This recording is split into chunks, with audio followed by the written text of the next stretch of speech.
Welcome to our next episode of Profiles in Generosity. I'm Yvonne Lembo with the Episcopal Church Foundation, and Profiles in Generosity is an opportunity for us to lift up inspiring stories from our uplifting generosity community to share with you. And today we are so honored to have with us Dr. Ellen F. Davis.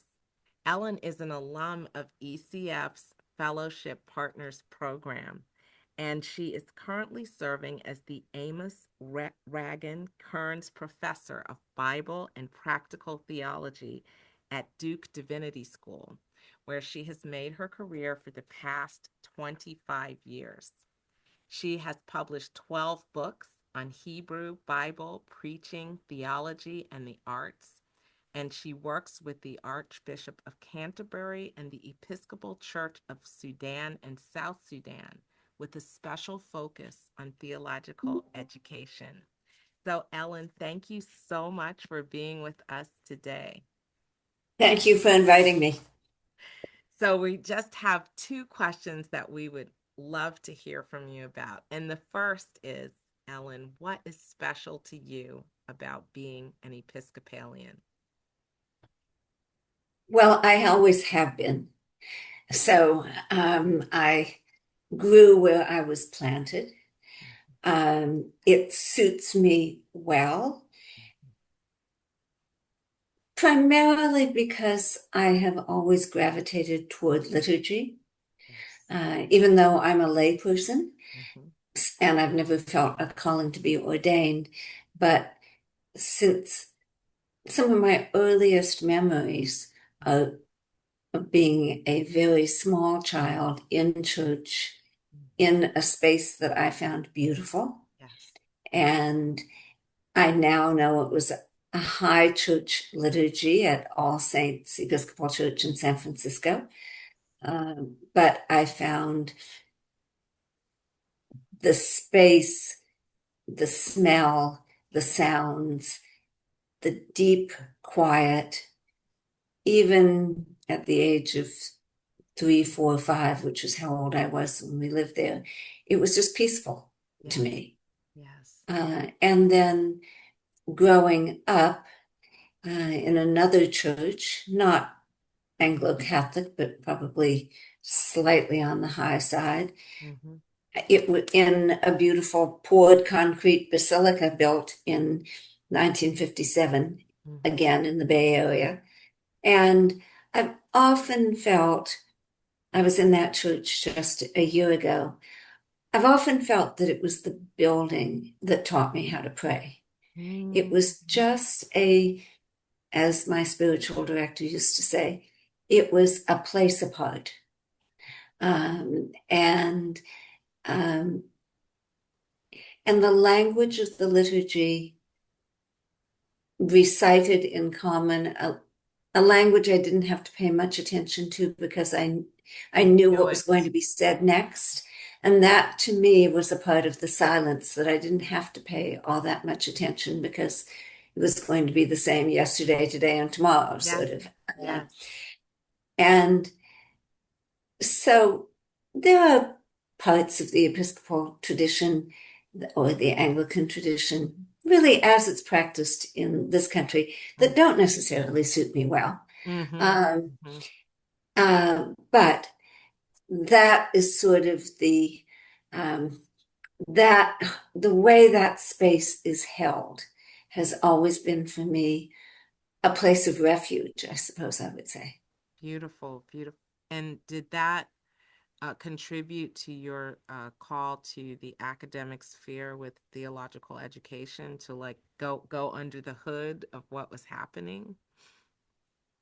So I'd never expected to be an academic. It was not an ambition of mine. I'm pretty introverted, and I had no desire to have a career that involved speaking in public. But I worked with a spiritual director at an Anglo-Catholic convent in Oxford Fair Goose Convent. And in the course of a year of working with her, at the very end of a year of working with her, I discovered, to my complete surprise, I didn't discover, I heard a calling to preach, teach, and exercise pastoral ministry. And I'd been trying to listen, obviously not listening very well for a very long time. And when I heard it, I knew that that was the case. And then it was completely straightforward from there. And frankly, I had to learn to love what I do because, as I said, I loved the study, Yes. but The learning public part of it. the public part, it was hard. Yeah. But I've learned to love it. And so more than 40 years later, I'm still doing it because I like it. Wonderful. Thank you so much for sharing that part of your journey with us. So, Ellen, the second question I have for you is why have you chosen to support the Episcopal Church Foundation? I support ECF because ECF supported me. And it's sort of, we love because he first loved us. And so when I knew that this is the work to which I was called, I had no money. I am averse to going into debt. I was not particularly young. I was already in my 30s. And I had expected to come out of seminary and get a regular job, which is what I'd been doing before seminary. And so when this calling came my way, I uh, I went to Yale and spent the very last, actually I had to borrow money in order to begin my doctoral work, hoping that there would be a scholarship that would come my way. And the Episcopal Church Foundation supported me through the rest of, when my money had run out, Yes. they stepped in and supported me for the last 3 years of my program. So we were the ram in the bush. You were indeed.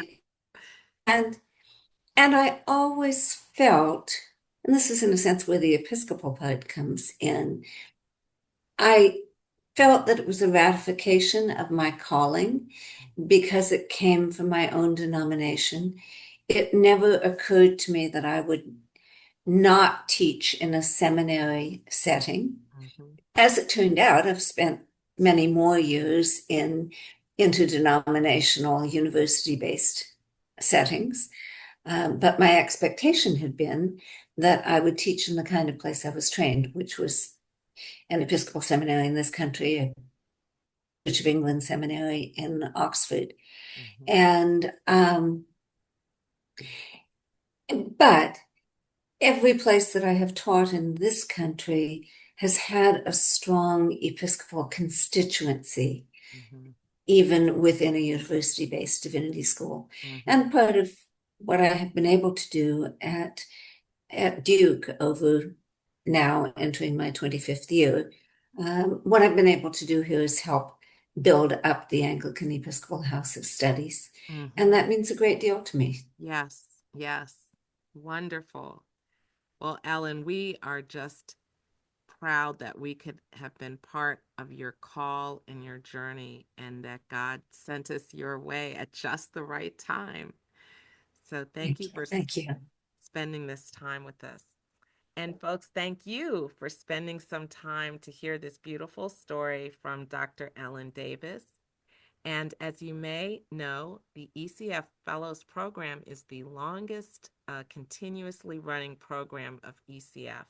And over the past 64 plus years, more than 200 Episcopal academics and ministry leaders have been supported through the Fellows Program.